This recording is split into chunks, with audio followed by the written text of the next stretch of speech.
Hello, and welcome to wave-particle duality and the present. Wave-particle duality, then, what's that got to do with the present? The double slit experiment, which I'll show you a diagram of here. Photons, electrons, they've even done this experiment with fullerene molecules, buckyballs they're called, but that's another story.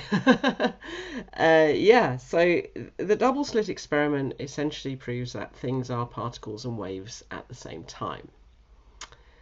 And this gives rise to the probability, if I may be so brave as to say, that we actually only exist in particle format at the present moment of time, because the rest of the time all our components are waveforms. Now, the mechanisms by which this happens, and yes, the Higgs boson is involved somewhere along the way, possibly, apparently. Everything that you've just seen on this video that I'm making in real time here in front of you is a waveform. By the time you watch this, of course, the waveform is way back in time. It's disappeared off into the distance for as far as my reality is concerned. My reality is involved in making this video at this moment in time. And as soon as I've said that sentence, that part of me, the persona of me, this is now a waveform ad infinitum, and so it goes on. Particle. We've collapsed the wave packet into a particle.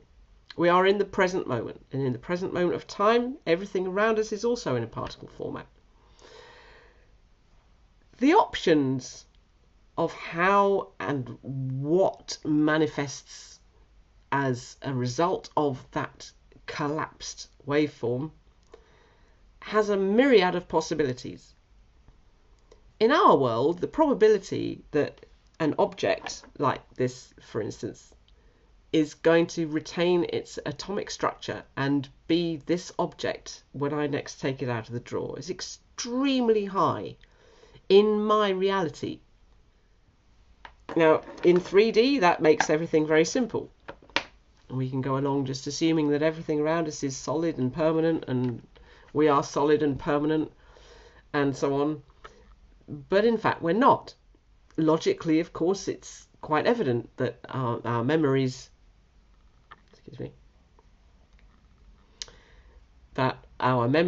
retain information about previous particle existences. And we remember them as real existences with us as in particle bodies, because that's all our brains have to work with. But our brains, of course, are also made of particles, so they're these lumps of matter inside our skulls are subscribing to the same laws as everything else in three-dimensional reality. And of course, it's having to work with that in itself. Birds and other creatures like this they're either happy or they're not. It's quite a simple state of either is or isn't. But for us, we have to battle with a lot of elements in life that would buffet our sense of balance and our sense of purpose, a sense of belonging. Our senses, let's face it, get buffeted left, right and centre by all sorts of things over which we have no control. Understanding, therefore, that everything is a waveform until such time as it collapses into a particle is really quite useful, because we can let go of the past and let go of the future without there being any penalty in doing so. Our intention and how we align our intention was talked about in another video previously, and that was concerning frequency and superposition. So have a look at that one for more information on what I'm discussing here. Go on there again, go on in. So our brains work much faster than our comprehension, our understanding of things can catch up with it. because the neurons are firing and transmitting information at the speed of light. Where do we start? We start essentially with that wave packet collapse. So the wave packet has collapsed into a particle. Now we are particle reality.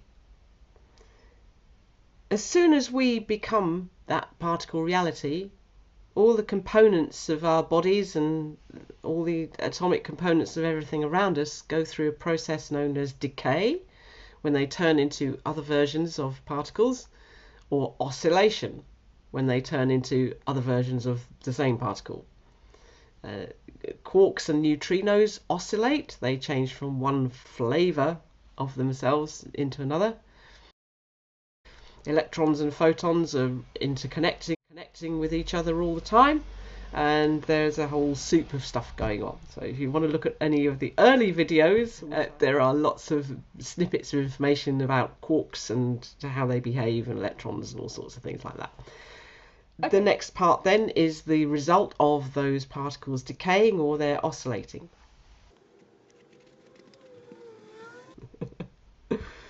So this then gives us really a myriad of opportunities, because every new wave that is potentially open to us, the choices that we make with what we do, we can call opportunities, and that they are pretty much limitless. And I know it doesn't seem that way sometimes. Sometimes it seems as if we have no choice at all in certain things, and when we're feeling low, it's awful because those choices are just completely invisible to us. But the reality is that we have the opportunity to move our future waveform and our past waveforms with perspective. We've only got to change the way we see something, and we can shift our compass to a different trajectory. Go with the flow, shift to where you feel you want to be. It's all very malleable, and it's all yours, and it's all down to a lot of presence. So I'll see you soon. Love you lots. Take care. Bye.